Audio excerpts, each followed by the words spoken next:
हिंदी भाषा अभ्यास।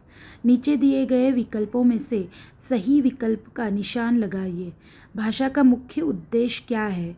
संवाद स्थापित करना। देवनागरी लिपि किस भाषा के लिए प्रमुख रूप से उपयोगी की जाती है? हिंदी।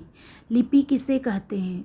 भाषा को लिखने की पद्धति, ध्यानात्मक चिन्हों को लिखने की विधि।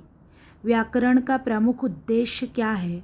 भाषा को व्यवस्थित करना, शुद्ध रूप से बोलना और लिखना सिखाना। भारत में कितनी प्रमुख लिपियां प्रचलित हैं? 11। मुख्य रूप से भारतीय भाषाओं के लिए 11 लिपियां सबसे प्रमुख मानी जाती हैं। भाषा की परिभाषा लिखकर उसका महत्व लिखिए, बनाइए। अपने मन के भाव और विचारों को बोलकर या लिखकर प्रकट करने के साधन को भाषा कहते हैं। भाषा का महत्व यह है कि इसके द्वारा ही मनुष्य समाज में एक दूसरे से संवाद और ज्ञान का आदान प्रदान कर पाता है। भारत की मान्यता प्राप्त भाषाएं कौन कौन सी हैं?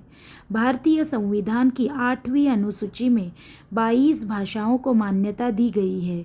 ये हैं असमिया, बंगाली, बोडो, डोगरी, गुजराती, हिंदी, कन्नड़, कश्मीरी, कोंकणी, मैथिली, मलयालम, मणिपुरी, मराठी, नेपाली, ओडिया, पंजाबी, संस्कृत, संथाली, सिंधी, तमिल, तेलुगु और उर्दू। बोली किसे कहते हैं? बोली कब उपभाषा के रूप ग्रहण कर लेती है? किसी सीमित या छोटे क्षेत्र में बोली जाने वाली भाषा के स्थानीय रूप को बोली कहते हैं।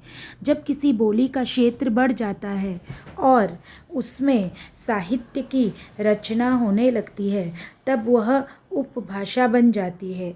लिपि किसे कहते हैं? देवनागरी लिपि का विकास किस लिपि से हुआ?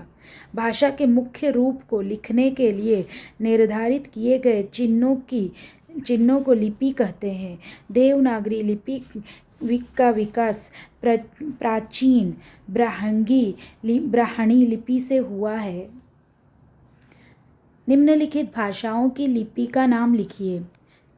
मलयालम केरली, Tamil, Urdu Farsi, Punjabi Gurmukhi, Hindi Devanagari, French Roman, German Roman, Telugu, Sanskrit Devanagari, Angrezi Roman. निम्नलिखित भाषाएं किन राज्यों में बोली जाती हैं?